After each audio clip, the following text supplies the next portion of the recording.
Good evening, everyone. You are in the spotlight with Brian Gardner for this Tuesday, April the 12th, 2016. Good to have you all here for our first of two shows. We almost said first and only because we've had so many preemptions of late. But yes, this is our first of two shows a week. For the next couple of weeks, we are back on a normal schedule unless something unexpected happens. So those of you that have been watching or listening to this show for a number of years now know that I do work at a AAA baseball park once you get to April. So sometimes things might start off late. Sometimes I'm able to preempt or move things around and let you all know. And then sometimes I expect to be home earlier and I don't get home earlier and things get delayed. So, and this is one of those cases. So I apologize for that. But yeah, and it's also why I have massive hat head right now. So, yeah, this is our first of two shows this week. So we are back to normal. So our shows will not be as long, which my co-host always enjoys. Yeah. Just tonight we don't have very much. We do have an MLB preview that we will do, but again, and we're the first couple years where we took a whole show and went in depth. They're more like overviews. They're more like they're just segments, so that won't really take us long. And we have some NBA stuff to get to, and that's really what's going to be our focus over these next couple of weeks now as we enter the NBA playoffs. And we'll talk about Kobe Bryant's final game, which is coming up this week. Talk about I mean, we can't really talk about the NBA playoffs if we're not there yet, but we can kind of give a little insight into it, I suppose. There's a couple other things. There's an NBA story that came out today that I think we're going to do some things with because it is something that is kind of a sign of the times, I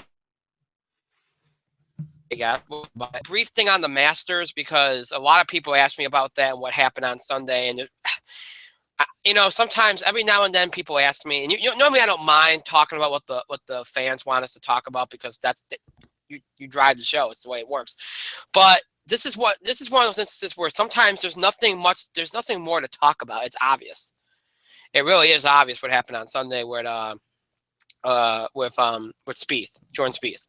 Really is. There's not much you can say about it. We've seen some of the best golfers have what happened to him happen. So we'll talk about it, but again, it doesn't bear much discussion, to be honest. And there's a couple of here because there's some interesting things going on in the world of WWE, etc. So we'll talk more about that. Really quickly though, here at the top, I do want to acknowledge that because we haven't been on the air in a week.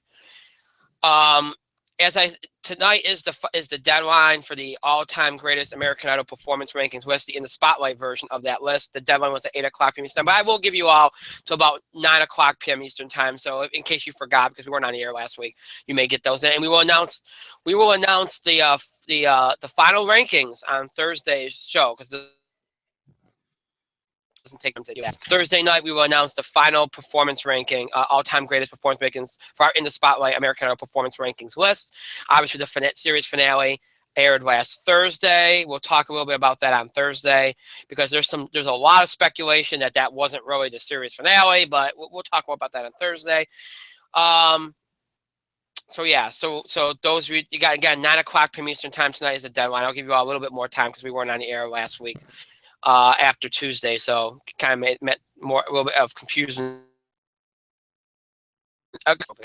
This coming Thursday will be our normal entertainment show. So again, we're back at our normal swing of things. We'll do TV highlights, some American Idol finale stuff. We'll do some the performance rankings we'll announce. I will finally give you all the statistics you've been waiting for the film awards. It's been a month, but I'll give you all of them you've been asking. I'll finally give them to you.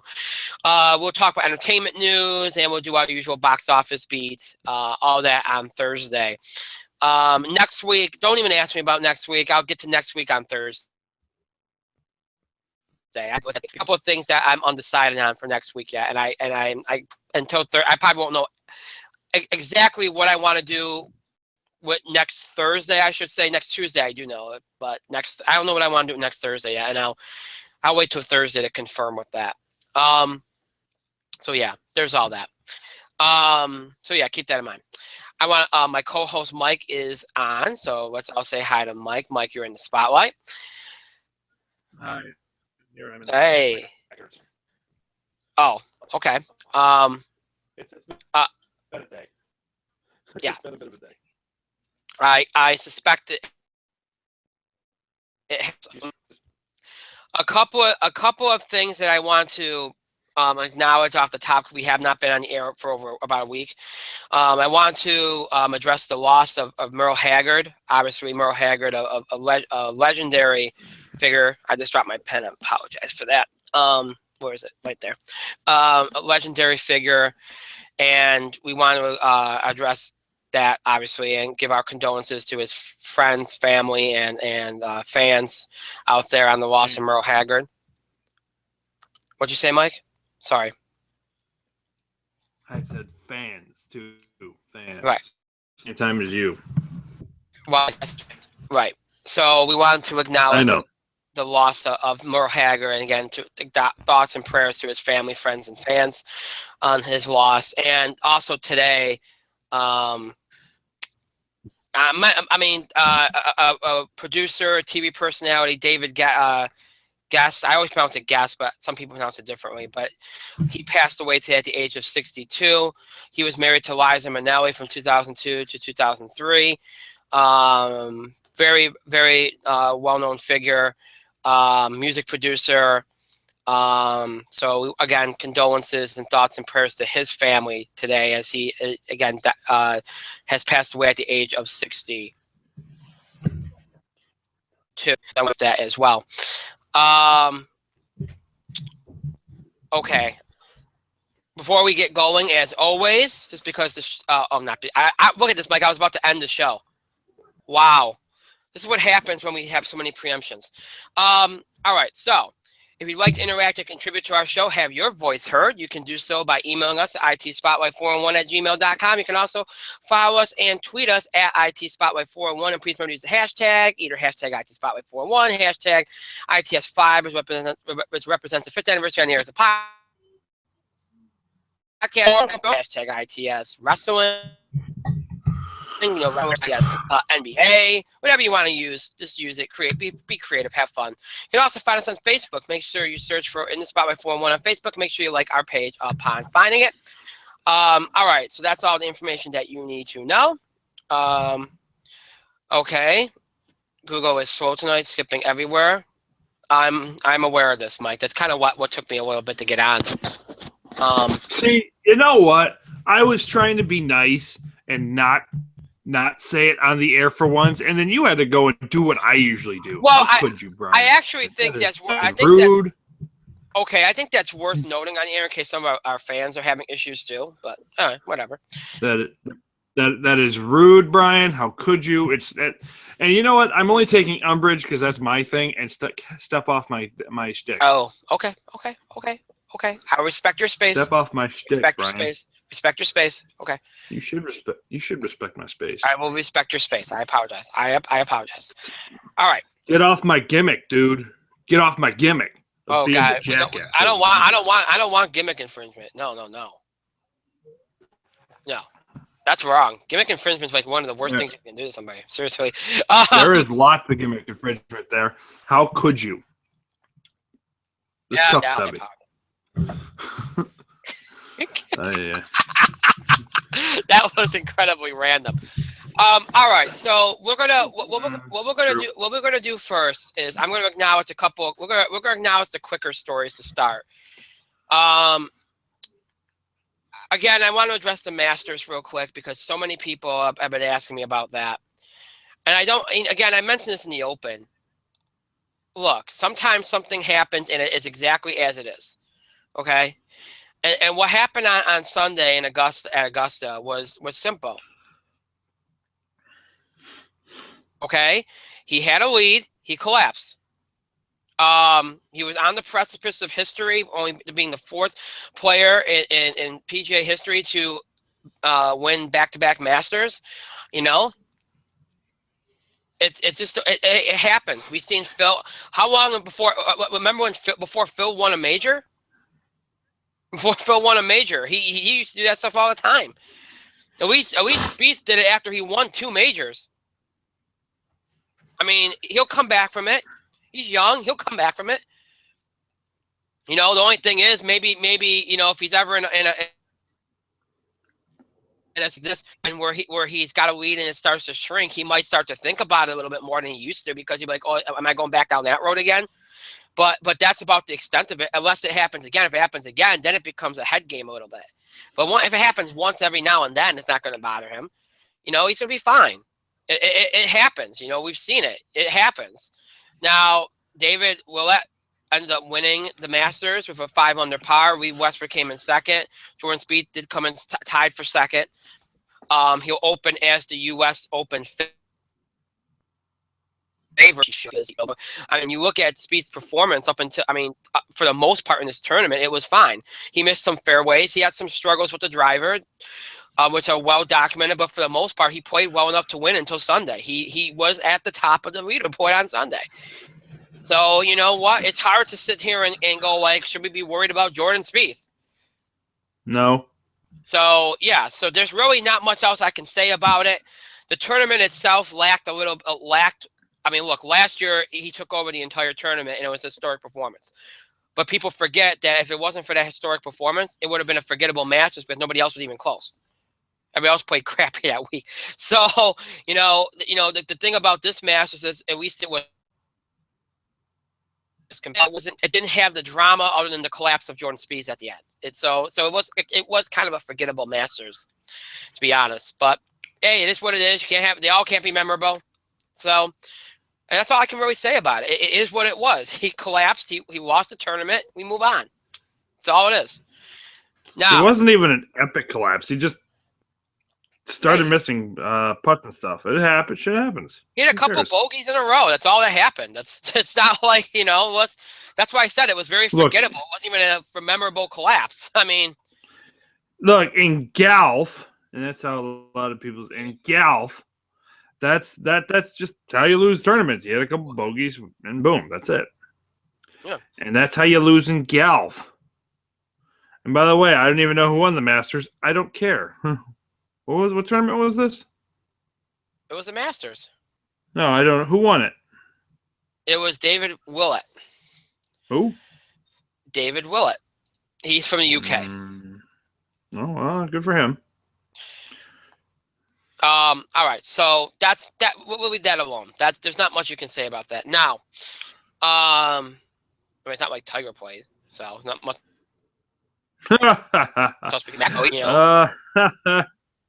Yeah, Tiger's done. You want to if you want to. Rory McIlroy's been really struggling for a while now. If you're looking for something else, there it is. He even said himself that the pressure of the Masters got to him. Which is weird because he's not like this guy hasn't won a major before. So, but maybe he's playing it. Rory? Yeah. Yeah. He claims that the pressure of the Masters got to him, which is odd, but he has not played well for a while now. That's something that probably does bear watching as you go forward. But we'll see what happens going forward here. All right, so let's jump to the NBA because there's a lot of NBA talk because we're in that week where the focus starts to go towards the NBA. Tomorrow night is the last night of the regular season. The playoffs will start this weekend. Tomorrow night is also a very historic night because it is the end of the career of Kobe Bryant, who will end his career tomorrow night. A lot of media. It's going to be a media firestorm. U.S. global media will be all there. If you've been following the end of Kobe's career here, it hasn't been a very graceful end. He hasn't him and the coaching staff's own mutual decision making, because he's still banged up. He's been fighting through some things. A lot of people have made the point he should have ended a career a couple years ago, but look. You know what? He had severe injuries. He thought he could come back and have at least one more good year. It hasn't happened that way. Look, he's still better than a hell of a lot of players in the NBA. You still get more out of him. He can still give you the 20, 30-point game that you want.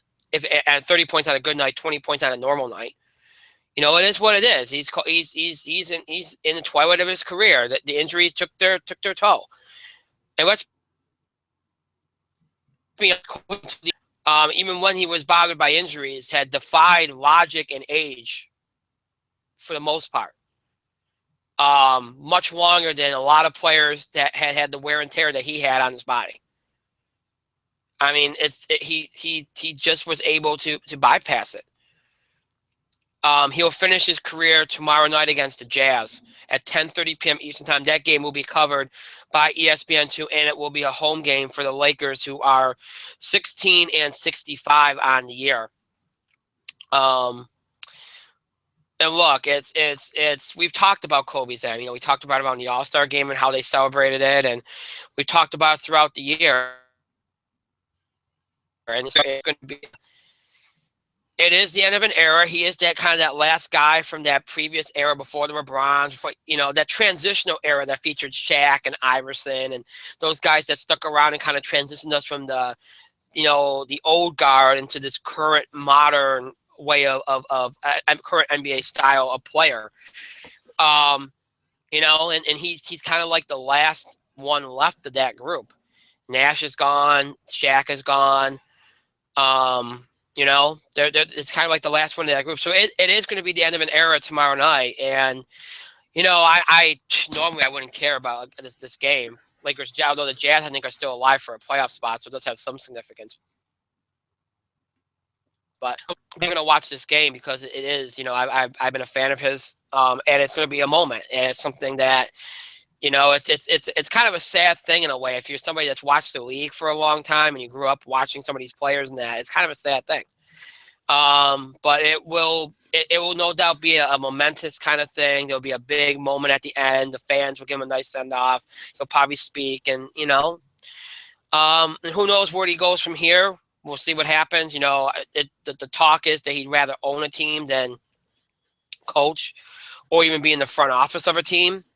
We all know he's very close with Magic Johnson. Magic Johnson has his ownership group, which obviously has an ownership stake in the Dodgers.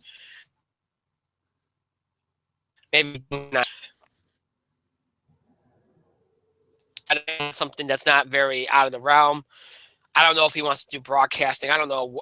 I know something he would like to do is be an ambassador. He likes to go to the Olympics and stuff. Something he might be interested in doing. So, we'll see what happens beyond here. But tomorrow night is the end of his career. And it's something that no doubt will get it's been getting attention all season. We'll get a ton of attention tomorrow night. So, Mike, do you have anything to add on that? Kobe Bryant is one of the most legendary players of all time. And it's kind of weird to say that now. But when you think about it, Kobe is the last of almost of a bygone era in the NBA. The last of the legendary era. Right. Honest to God, this is just my feeling. One of the probably the strongest era in NBA history might have been the era of Jordan. Because you had all of these top 50 players, Yeah. All of these top 50 players of all time. When they put this list together, how many of these guys were included? Like Scottie Pippen, Patrick Ewing, Charles Barkley. How many of these guys were there? I just named a couple, and I'm ignoring Jordan, obviously, because everybody knows Jordan is the greatest NBA player of all time. If you don't know that, what the hell's wrong with you? But it's incredible that he is the last of the. Oh, Shaquille O'Neal obviously was part of that group. That group as well, and Shaq just might well be. He just got announced for the Basketball Hall of Fame. He just might be the best center of all time. Easily one of the most dominant set players of all time. A center not since and Wilton Russell, Right. That he kind of came out and just dominated. And you think Kobe's been through some shit too. I mean, you wouldn't think that, but Kobe has been through some shit. Mm-hmm. We never thought. I don't know how many people thought his career would rebound after everything in Colorado and then throwing Shaq under the bus. That doesn't get mentioned a whole bunch. that one of the biggest kind of things he did was he threw Shaq right under the bus. Oh yeah, during his whole thing. Yep. And that was a big point of contention, for a very, very long time between the two. I mean, I imagine there's a semblance of respect there now. But back in the day, no, there wasn't. But it was what it was. But he's kind of come back from that. He's won championships on his own with Pau Gasol, like he as his number 2. Like it was impressive. Kobe Bryant will go down as having one of the greatest careers in the history of the NBA. And he's out there going around saying, well, I'm not that happy because I didn't get 6 like Michael. Yeah. Yeah. Because I didn't get 6 like Michael. Well, when you put yourself on that level where you're talking about, hey, I didn't get as many championships as the greatest player to ever breathe. Yeah, I'd be disappointed too. But that's who he thought about. That's who he put himself on the level with. Yeah. And he's the last of the players to honestly, I feel like would do that, to kind of go out of their way and be the guy. Yeah. Yeah. But Kobe had a legendary career. And you know what? The game won't be the same without him. The game won't be the same without him. It's hard to even think about Kobe not being there, but he's going to be. And you know what? You're right. He didn't have the best finish, but nobody should blame him for this team. Because now the Lakers are in the era of Nick Young and D'Angelo Russell and their stupidity and their drama. We're in this era, Mm-hmm. Yeah. We're not in the era of Jordan and Garnett and Carl and John Stockton. No, we're not in that era. Sorry. It's sad. It's true. He's the last of the bygone era. And he had a legendary career. He's going to be missed. But good for you, Mamba. Enjoy your retirement. It's something something a bit there, but that's okay. Yeah, actually, it was well said. It's again, you made a great point. You see all these players now, and I'm not gonna say they're all like this, but I think a vast majority of them. Yeah, do they want to win? Yeah. Do they want success? Yeah. But you mentioned it. He's disappointed that he didn't get as many rings as Jordan. He held himself up to such a high standard, and that's the way he performed every night. And that's what drove him. And he came back from what could have been. I mean, his legacy could have been very bad. His legacy could have been down completely destroyed.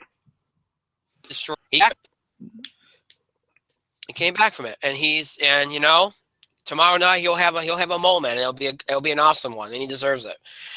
I just wish that the Lakers had done more to put more guys around them over the last couple of years. Because something that might have made a difference. We all know he tried to come back to be at a level that maybe wasn't possible for him to be at that level, because he knew that he had to be dependent on much more than a player at that particular point should be. Mm-hmm. And maybe if they had a couple more guys around them, maybe they didn't make an effort to put more guys, role players, all that kind of stuff, he wouldn't have to be in that position. So, but what's done is done. Tomorrow's career against Utah Jazz, that game does have meaning, because Utah Jazz right now, that's the only thing that's left to really be settled. Well, okay, there's only one playoff spot to be settled in the entire NBA playoffs, and that is the one. The 8th seed in the West has yet to be decided. The Jazz and the Rockets are tied at 40 and 41 for that spot, so that game will matter tomorrow night.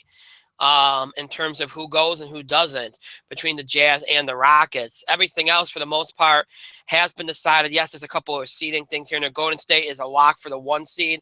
They also are, looking like they're going to break history here as they have 1 game left. They've already tied 95-96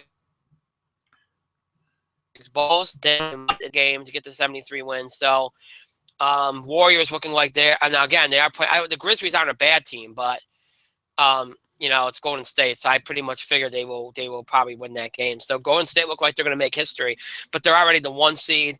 San Antonio is the 2.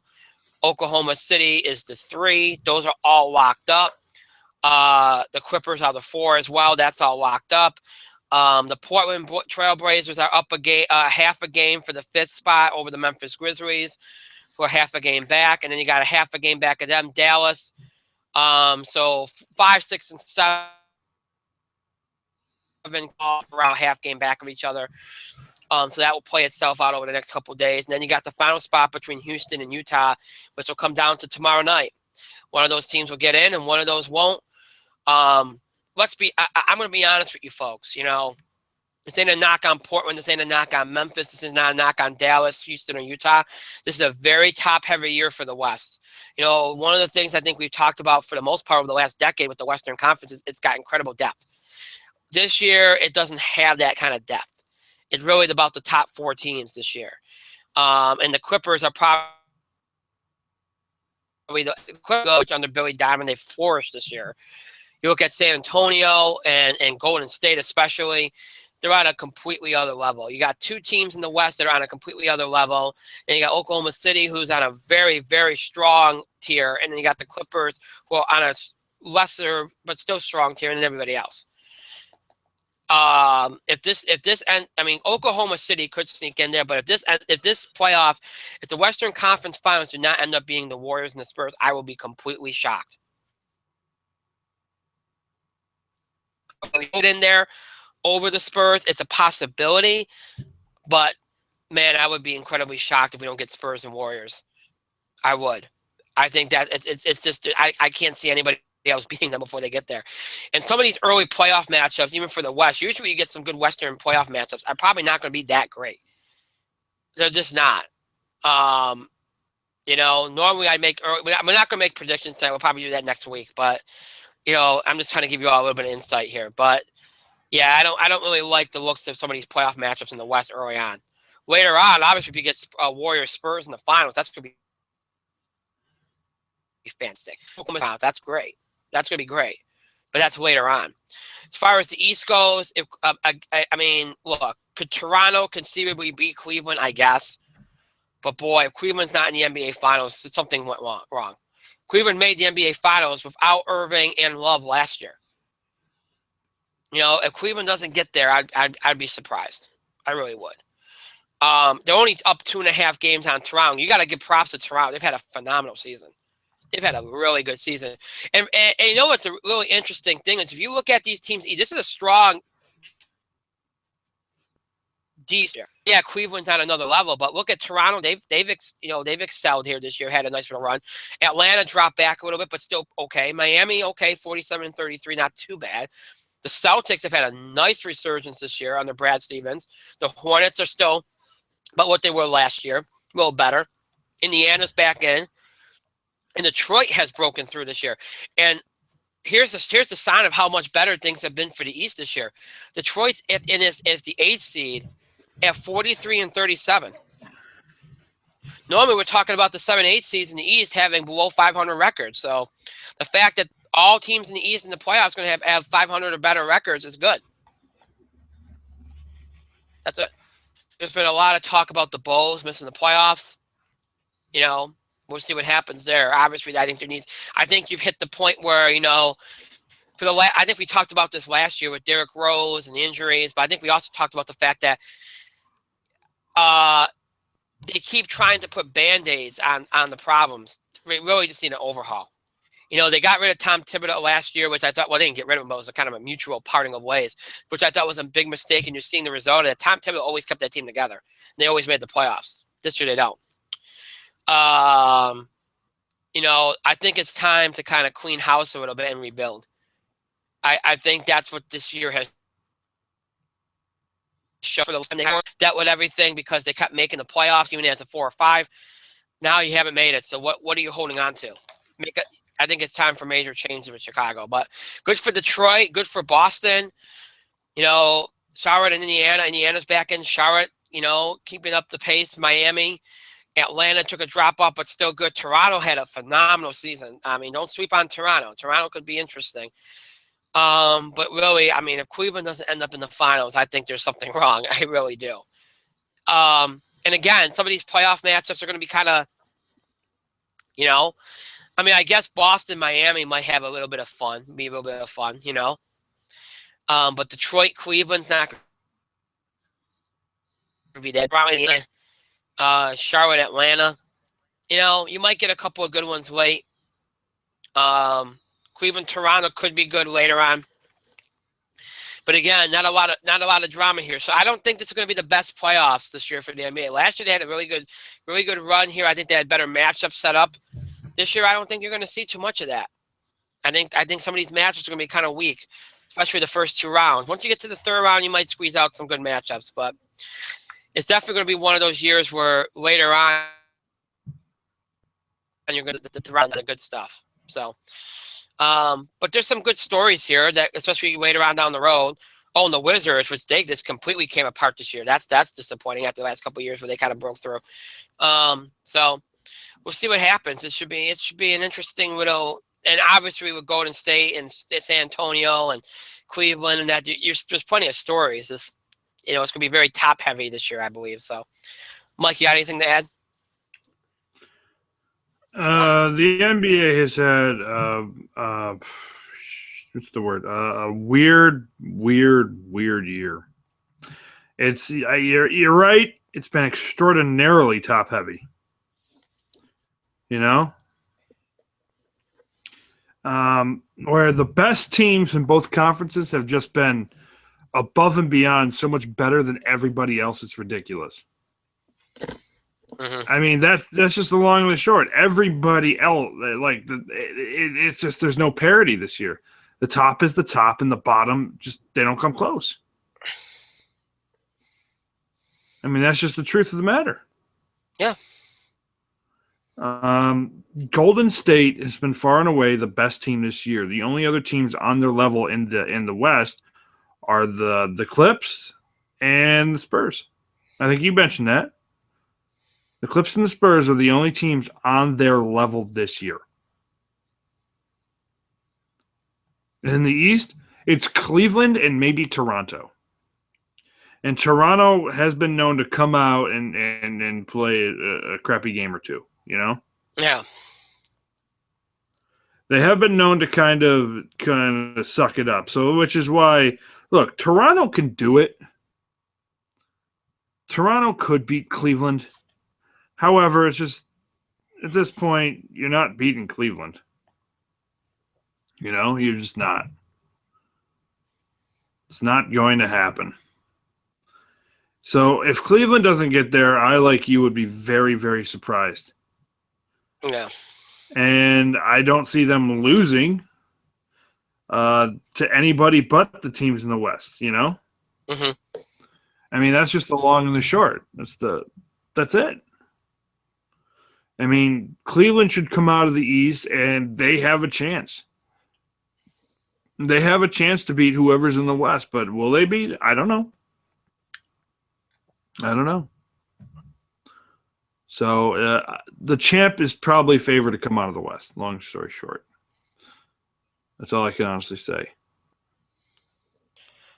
Yeah, I agree. We'll talk. Well, obviously, once we know, I mean, by the time we have a real playoff preview next Tuesday, we'll already be starting the series. So I'll start on Saturday. But like I said, that really doesn't make much difference because most of those early series are going to be kind of bad. So, but yeah. We'll talk about this next week and talk about some of that in more in depth, make some predictions, all that good stuff. All right, so let's jump to baseball. And as I said, those of you that have watched and listened to us over the years, you know that we used to do these very comprehensive preview shows and used to take up the whole show. We don't do those anymore. We do more like segments, and that's what we're going to do here at the MLB preview. Because I know there's been a lot of rainouts and different things going on, so maybe not a full week like you would have normally done, but still, enough. Those of you that are baseball fans, you've seen enough probably to get a sense of what your teams have and don't have. I mean, I know it's early in the season, but you can usually judge. It's not very difficult to do that, and know some of the rosters and who went where and all that in case you didn't follow the offseason. And as you stand right now here on April the 12th, a week into the season, there's only one team left unbeaten in the major. Baltimore Orioles. They're 6-0 going into tonight. Right now they're losing 4-2. So again, that doesn't mean much, but and other than that, you have a couple of teams right now. If you look at the AL, you got the White Sox in there at 5-2. That'd be the next best record. Oakland A's and Rangers at 4-4, right up there as well. Detroit and Kansas City at 4-2. Those are some of your better records in the American League so far. National League, your best record right now comes from the North England, and then you got a 4-1 with the Nationals, 5-2 with the Reds, 5-2 with the Giants, 5-3 with the Pirates. So those are some of your top teams right now. Again, it's early, so don't freak out yet. I mean, I can't tell you how many people, and this goes with any sport. People freak out a week into the season when their team might be under 500, might be 1-5. I mean, come on, it's a 162 game season. Relax. But yeah, I mean, if you look at, let me start with the National League first. What the Cubs did in the their lineup is stacked. They got Haywood in there now on top of everything else they have there. Their pitching has just been. We know what the Cubs have, and I firmly expect the Cubs to be the best team in the National League this year. They've kind of accelerated their own kind of resurgence by adding the pieces that they have. So the Cubs are going to be.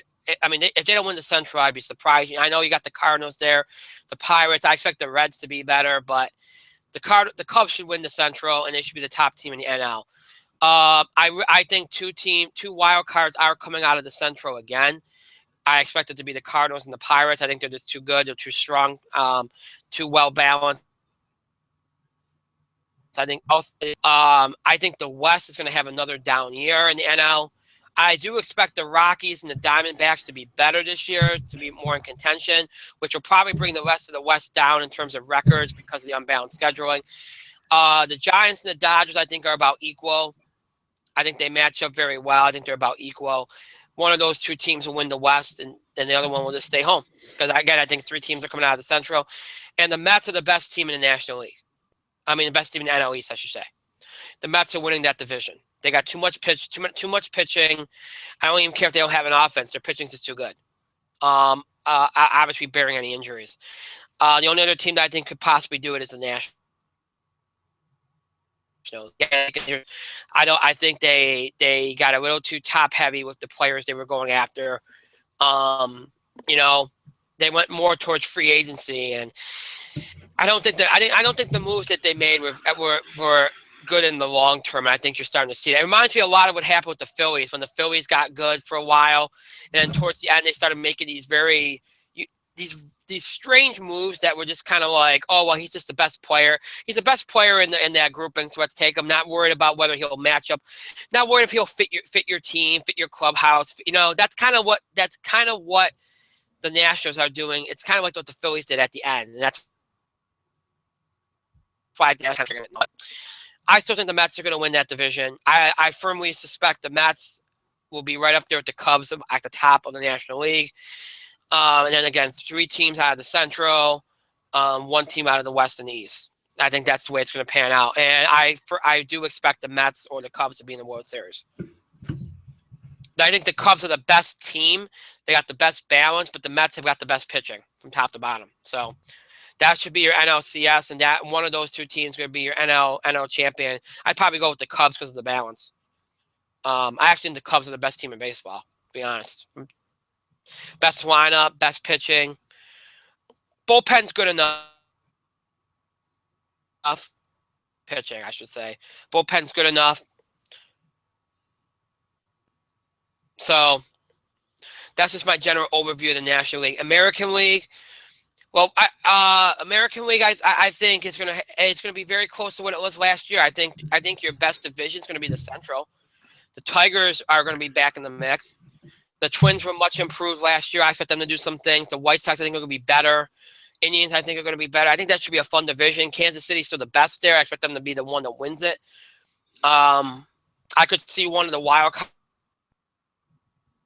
wild card out of the West. I honestly think the West teams are going to take a step back this year.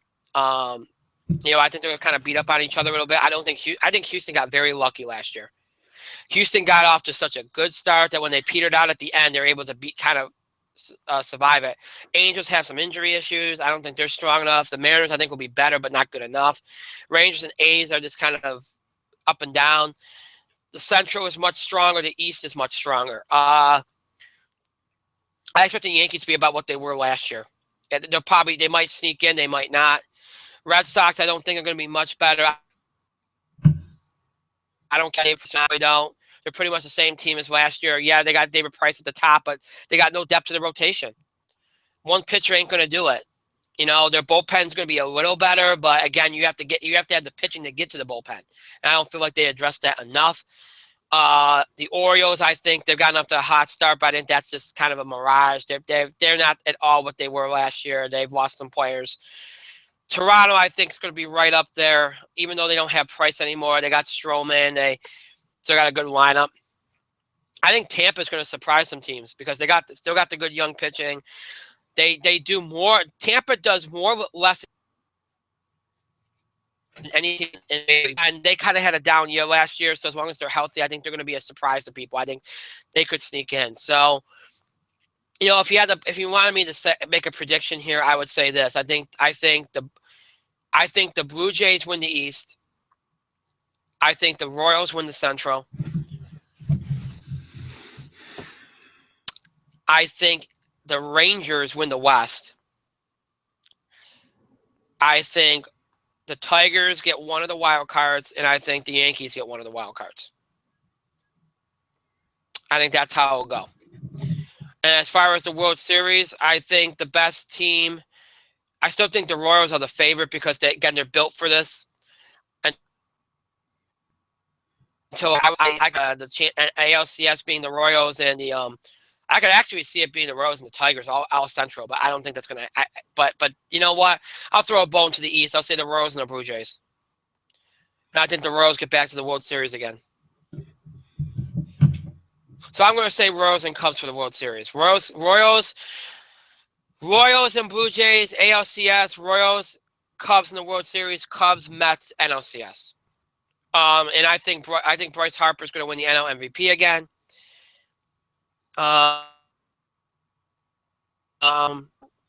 MVP is a little bit more of a difficult thing to pick, because it's always kind of a crapshoot.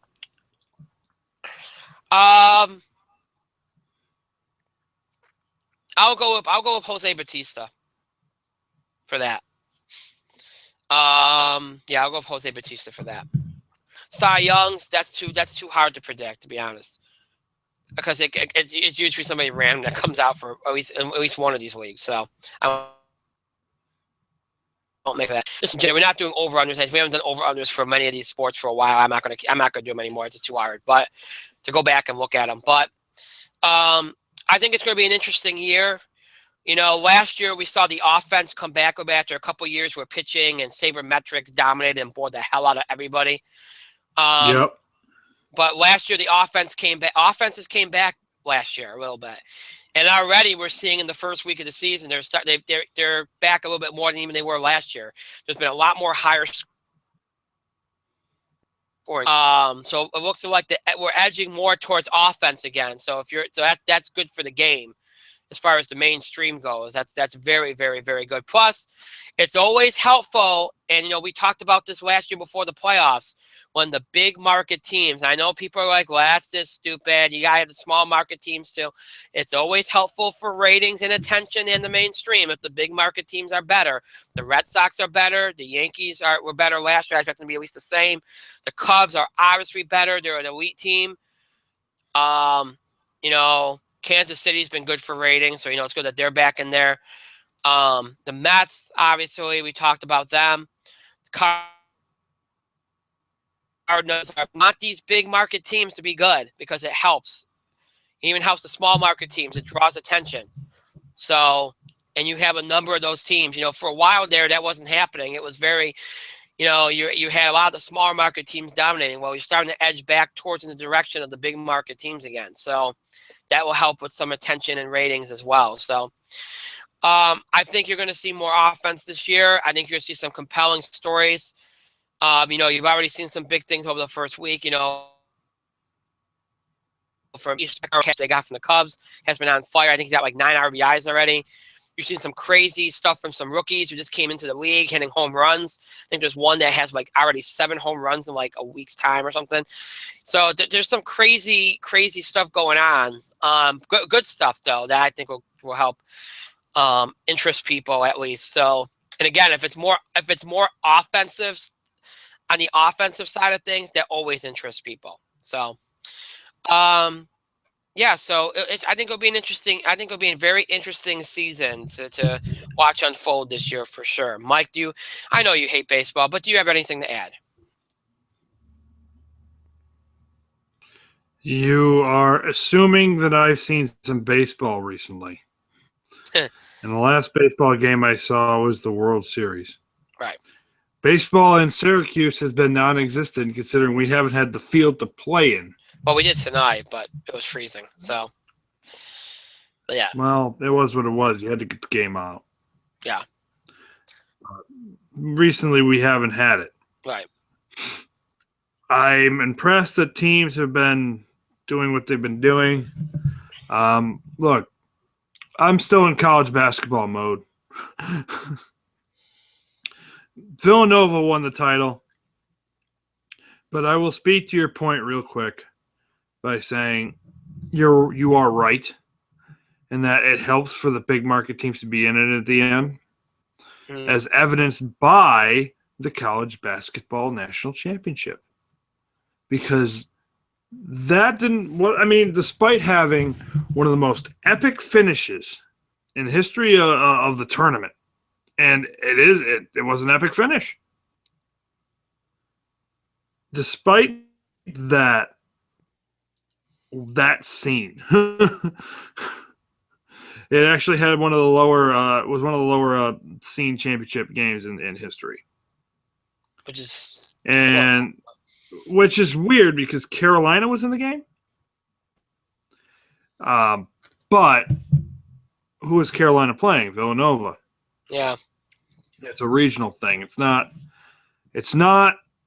anything against anybody else. It's just there were no West Coast teams in the Final Four. Had Oregon been in it, it probably would have helped a little bit, but Oregon got their ass handed to them by Oklahoma, who got their ass handed to them by Villanova, who went out and took out North Carolina. And that will never stop getting old to say, by the way. Never, ever. just so we're on the same boat here. That will never, never, ever get old saying. But with that being said, it's still a problem, But who knows? Who knows? Maybe they'll get lucky. The Royals have been on fire lately. They I believe, remain the favorite. As well as they should. They should remain the favorite. They're doing good work. But who knows? I would like to see the Cubbies finally do it this year, but that's just me. That would bring in a rating, that's for sure. Oh, hell yeah, bring in a big rating. But I'd like to see the Cubbies finally do it. Just for the sake of, thank God it finally happened. Yeah. But that's just as my thing. I would like to see it. I'm not going to say it's going to happen, but Yeah. who knows? Um, I'd also like to see the Yankees not totally suck this year. That'd be great. Thank you. I appreciate that. Yeah, All mostly for right. my family, and I guess for you too, I suppose. Yeah, thank you. I appreciate it. I'm hoping for the same. So, all right. Um, all right. So we covered everything we had to do on the sports side of things. Again, that was just a general overview. You know, I gave you some predictions. So, and we'll obviously follow the season as it unfolds throughout the spring and summer months here.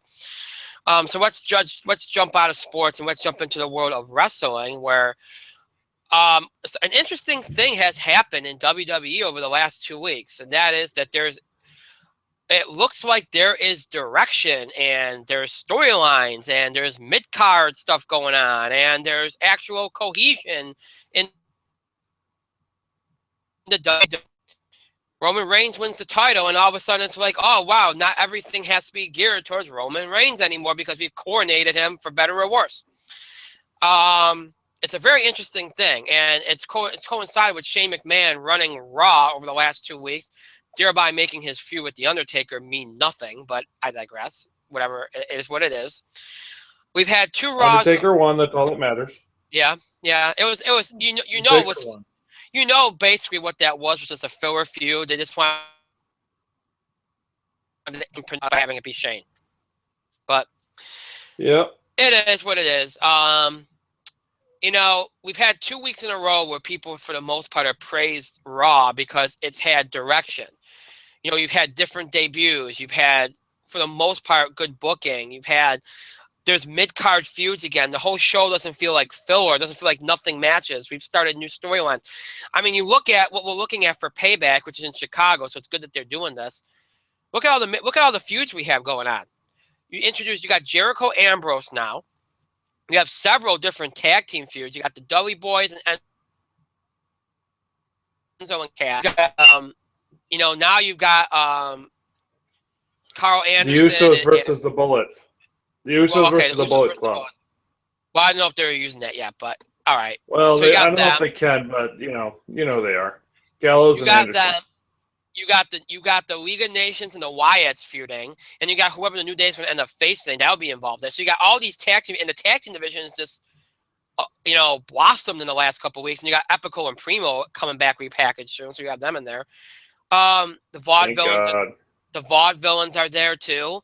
You know, so you got plenty of tag teams now in the mix.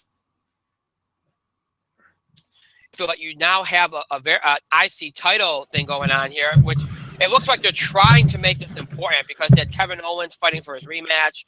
Cesaro's in there now. Cesaro's back in there now and facing the Miz, who all of a sudden has a direction. Maurice is in there with him now, so there's something interesting going on there. Again, Jericho Ambrose is on their way. You got Owens and Zayn, which is obviously an epic feud, and has kind of dovetailed into the WWE title side of things. Styles, because Reigns has kind of embraces the tweener side of things here, because that's what he is. He's a tweener now. Although you look, whether that stays that way or not, there's some speculation that when somebody comes back, like Seth Rollins, that he might go full on heel. But we'll see what happens if that happens. But you know, I think a lot of people thought that when Cena came back at WrestleMania, that Cena would be right back next night. He isn't, and it doesn't look like he's coming back anytime soon. And then the interesting thing is Bray Wyatt and the Wyatt family has turned face over the last couple of weeks. And last night, in a match that people thought was fascinating because of what Bray Wyatt was doing with that, got cheered. I mean, he got a good response last night in that match, and he did some interesting things, and the crowd seems to be embracing this face turn by Bray Wyatt. So there's a lot of interesting things going on. You got the Divas and their team being taken seriously. You got a decent feud with good direction. Who knew Dr. Phil would actually add to it last night with, Natalya and Charlotte going on here, tying into Ric Flair, of course. Oh, I forgot one of the tag teams out there. You also have the Golden Truth out there, too, as a tag team. So there's a lot of things going on in WWE. Apollo Crews has debuted, Baron Corbin. It looks like they're all in on Baron Corbin. Now is a U.S. title feud, but there's so much going on in the show that I'm not even sure where they put it. So really, I mean, you look at these shows, these last couple Raws and SmackDown last week as well. You know, there's a cohesion, there's a flow, there's storylines, there's multiple storylines. It's not top heavy. Things are moving. There's everything. There seems to be like storyline direction, character development. It's who knew? Things are looking up a little bit. Mike, you have any thoughts on what's been developing here? Everything has kind of run through what the most important feud kind of is at the moment, and that's Owens versus Zayn. Let's be honest here. That's the most important thing on the show. Right. Is Kevin Owens versus Sami Zayn. It bleeds into 2 championships. Like literally 2 championships. Mm-hmm. The Intercontinental and the World. Unsurprisingly, I mean, it's probably going to build into the Authority storyline. So they're almost making Zayn versus Owens the feud to kind of build everything, you know? Because, look, we've got the Intercontinental Championship available, and Zack Ryder was totally forgotten about. That happened. Yeah. You know? Yeah. That was what it was. But, you know, he got his moment. That people care about. He got his moment. I don't know. The show was interesting last night. Definitely because a little bit was because of sorry, I'm concentrating really, really hard right now. Some of it was because of Roman and Bray Wyatt. Some of it was the fascination because of we had Sami Zayn versus AJ Styles. Mm-hmm. Of all things, Sami Zayn versus AJ Styles for a shot at the WWE Championship. Can you imagine that? And it happened. Unfortunately, you know what? You had this opportunity, I think, to make,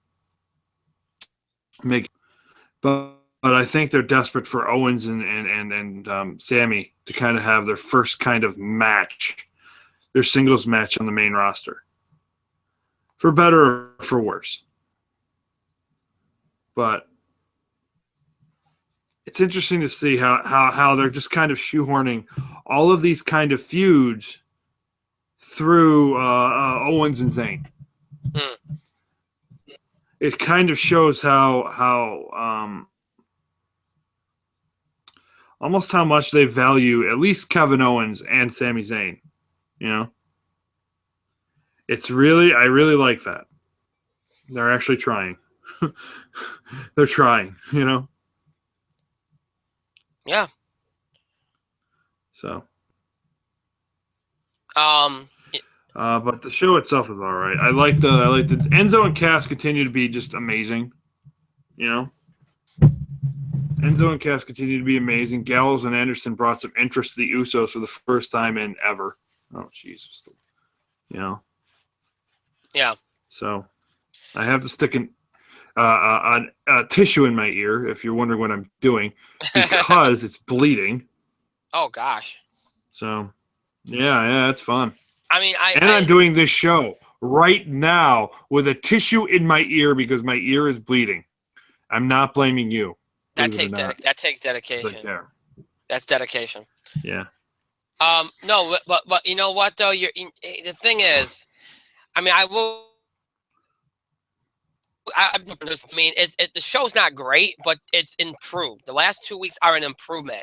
It's kind of like you can tell it's like in a transition where it's trying to come out of what the hell it's been in for like the last year. where it's like, oh yeah, oh we have all these people and they got nothing to do. Let's give them something worthwhile to do. And they're not, and it helps that they're not taking up like 75% of the show with authority promos. That gives them more time to dedicate towards storyline development, character development. You know, it gives them more time to work with those things. I mean, when you don't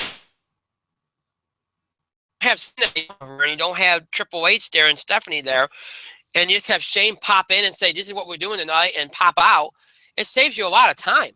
Brock's not there, Taker's not there. It's allowing some of these other guys to step up. And let's be honest, even though Roman's the champion, Roman comes out there, maybe does like maybe what, a 2-minute promo. He doesn't take up that much time. So you got more time to devote to other things, and they've used that time very wisely. And I hope they continue. If they can continue to book shows the way that they booked them over the last couple of weeks and continue this direction, I think they're going to be in good shape. I think they're on the right track. It's the first time, 2 consecutive weeks, I felt like they were on the right track.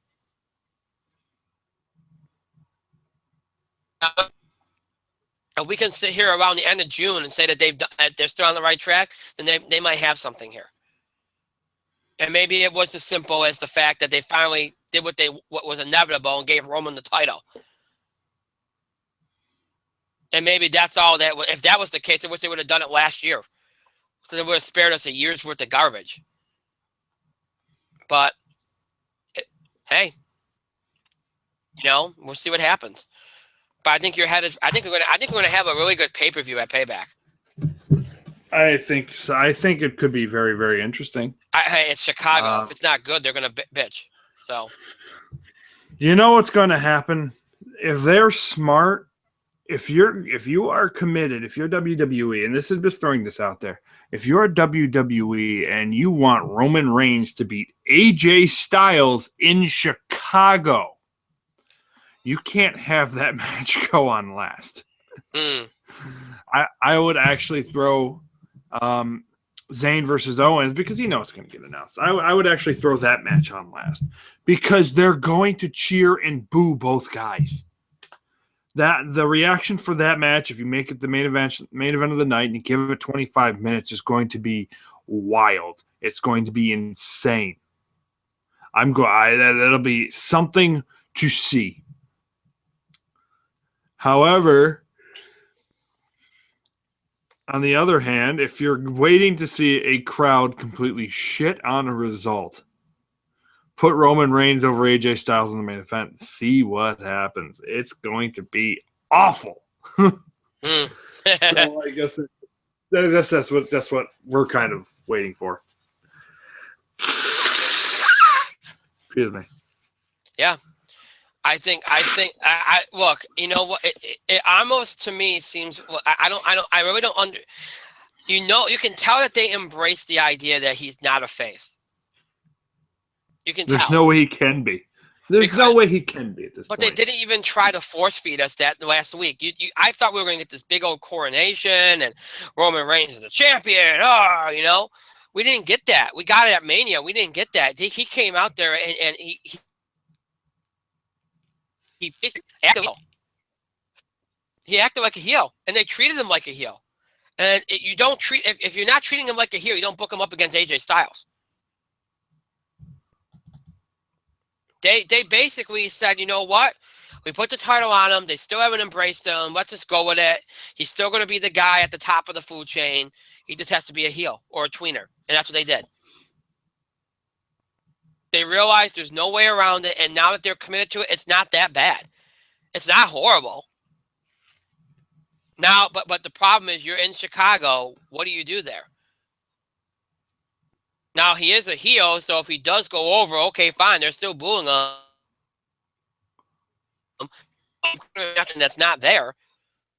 But is that still the better way to go? I don't think so. You know that Triple H is going to come into play at some point. He's just not. My belief is that he comes into play there. I would think. But we'll see what happens. I think that makes it interesting. That's the only way that could be the main event. And Triple H, I say Triple H interferes and Roman loses it right then and there. I would agree. I would not have Roman Reigns' title reign be very long. If I would actually throw the title on AJ Styles for a couple months and see where he leads us. And if that leads to a Kevin Owens title reign, then I won't say no. Of course not. But no, I now, mean, I could. Brian, would you? No. Would you say no to a KO title reign? Absolutely. No, of course you wouldn't, because it'd be awesome. It would be great.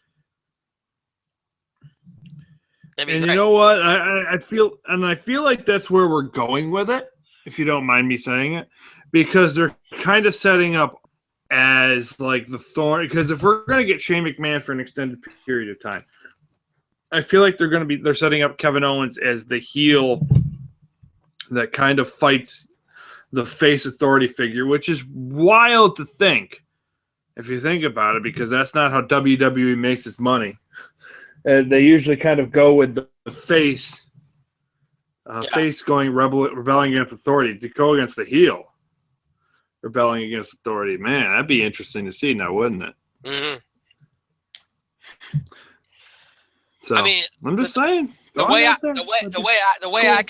I can see it is maybe Triple H interferes, it causes a DQ, Roman keeps the title, and then you have Extreme Rules the next pay-per-view. It's a triple threat match, and Roman take each other out, and then that kind of puts Roman and Triple H in the Triple H feud and gets him away from the title.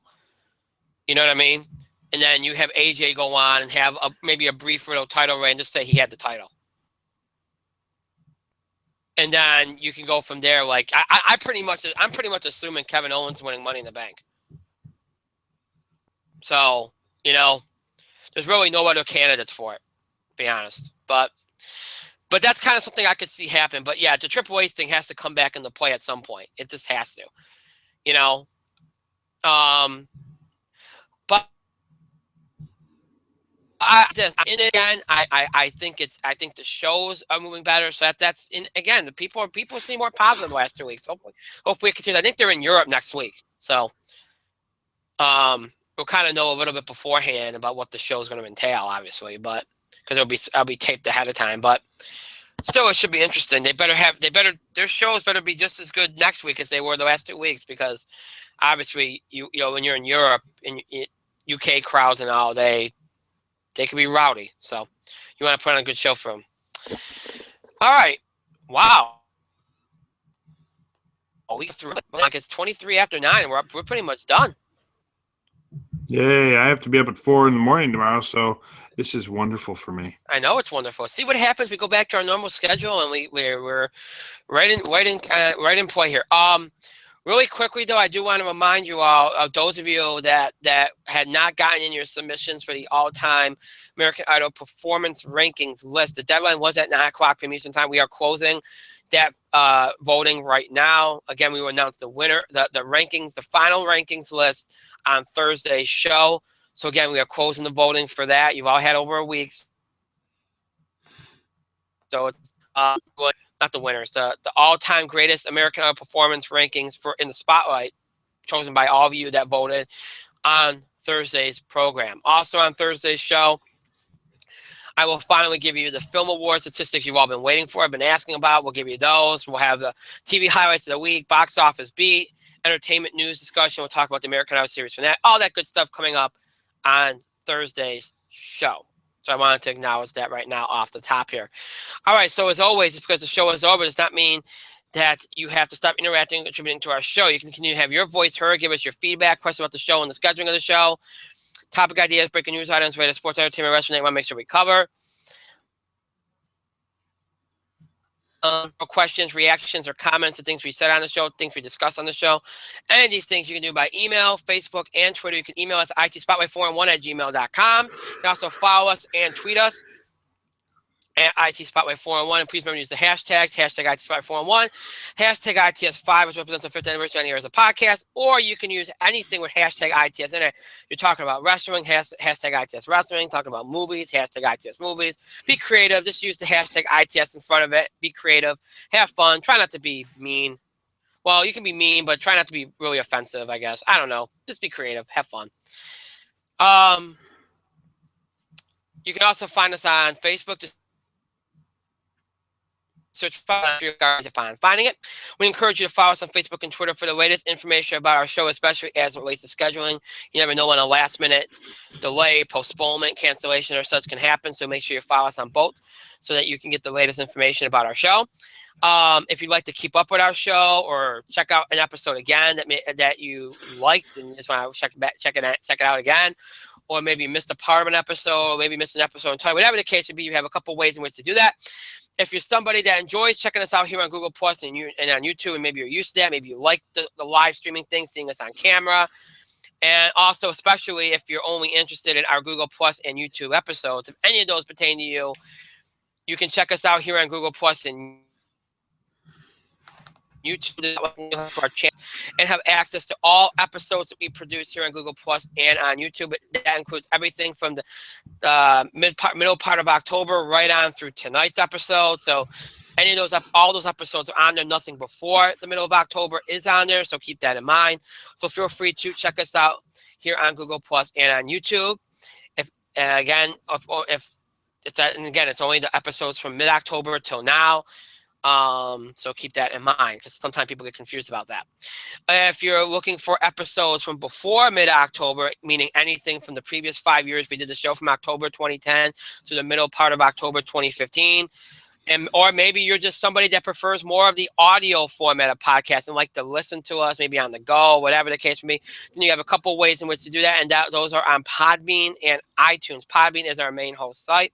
You can search for In the Spotlight 4-in-1 on Podbean and have access to our complete channel, our complete homepage on there, which features all of our episodes since we debuted which features all of our episodes since we debuted back in October 2010 on Blog Talk Radio. All the episodes on Blog Talk Radio, all episodes on TalkShoe, Lives In, everything we've done on Google Plus and YouTube has been transitioned into an audio format. Every episode we've ever done for our show since October 2010 is on Podbean in order for most recent to the oldest. So you can check out all those episodes on there. You can also check out all the episodes on iTunes, although keep in mind there are separate lists. Anything from Google Plus and YouTube, anything from mid-October till now, all of our more recent episodes are on iTunes under our current show title, In the Spotlight 4-1-1. So remember that. Anything from before the middle part of October 2015, meaning anything from October 2010 to the middle part of October 2015, anything from that time period is on iTunes under our old show name, In the Spotlight with Brian Gardner. So do remember that. We are working on consolidating all that into one page. It is in process of happening, but for right now, that's the way it has to be. So Google Plus, YouTube, iTunes, Podbean are the four ways in which you can catch up with our show, look back at really old classic episodes or current episodes, whatever the case may be. Those are the ways which you can keep up with our show or check out episodes again if you wish. I would like to thank Mike for being here tonight. Thank you, Mike. Sorry if I seem very distracted today. I don't know if everybody knows this, but the official Kingdom Hearts mobile game came out. Oh. Last Thursday. It's a storyline wise, it's the earliest possible story. You get to make your avatar, and as applied, they all die at the end. But you know what? I'm enjoying it. It's fun. And I'm at level 40 and I have not played a whole bunch. So and if you were wondering, that's what I was doing Monday too. A whole lot. It's Kingdom Hearts. I love that series. It's the best. It's the best. Also, it's bedtime, so let's go. Okay. And, of course, I want to thank myself for another great show, pat myself on the back, and thank all of you for your continued support and contributions to the show. Thank you so much for watching, and to those that will be checking us out on archive later, thank you to you as well, whether you're watching or listening. That is it for tonight. Again, we are back on our normal schedule this week. This is our first of two shows. We will have another show this coming Thursday night, broadcasting and streaming live here on Google Plus and on YouTube at 8:00 p.m. Eastern Time. Again, TV highlights, entertainment, news, discussion, American Idol series finale discussion. We'll present the final rankings for our all-time greatest American Idol performance rankings list. Again, voting is now closed on that. We will talk box office beat, I'll give you the film award statistics you've been waiting for. I'll also give you a little bit more information about what's coming up next week on the show.